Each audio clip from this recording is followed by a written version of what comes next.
If you own a house, sooner or later you're going to need your roof repaired. And if you do, you're going to get something like this.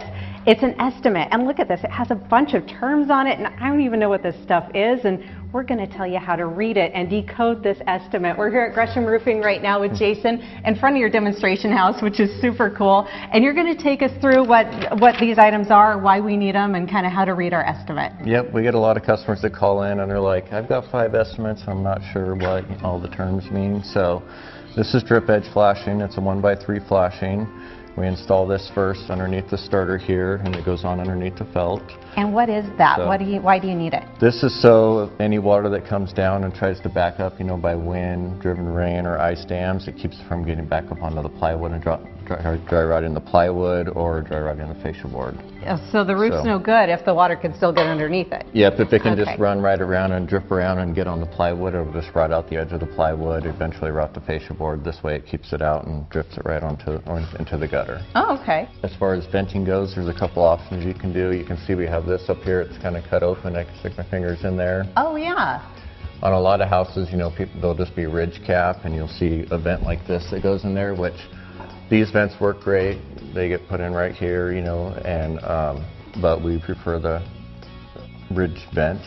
And the ridge vent goes on, and it goes over the cap up here like this, and then any air that goes up can just come straight out the top of the ridge, and that way if you have a good soffit venting system, it'll just come straight up, straight out. Your roof will breathe good, your roof will last longer, it'll help with the heating inside your home. It'll actually protect the paint inside your home, protect your attic from dry rot. All that from venting? So, yep, all that from venting. So that's a really important thing. If you see that on the estimate, you need it. Yep, and a lot of roofers will come and they will just change the venting on the home, but they won't change the soffit venting, so it's always important to ask what the roofer's going to do as far as soffit venting, because you want to make sure you have a good 50-50 flow. You want to have enough intake vents to make sure that you have enough outtake vents also.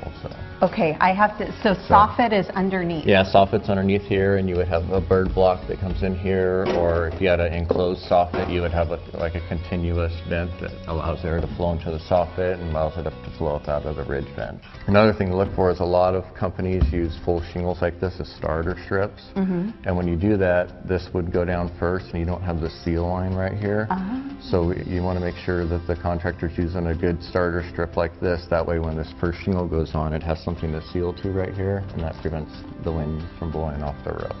So it's important that when you get the estimate, you ask questions like, are you using a starter strip, and what are my options with the shingles? Yep, what are my options with the shingles? What kind of venting are you using? You want to make sure that they come in, sit down with you, go over everything. You don't want to just take something that comes over the email and you kind of just try to decide by price. You want to decide by the quality that they're going to give you and the products that they're going to use. Well, if you want to learn more about how to decode your estimate, or if you want to get one of your own, log on to kptv.com/more or call the number on your screen from Gresham Roofing.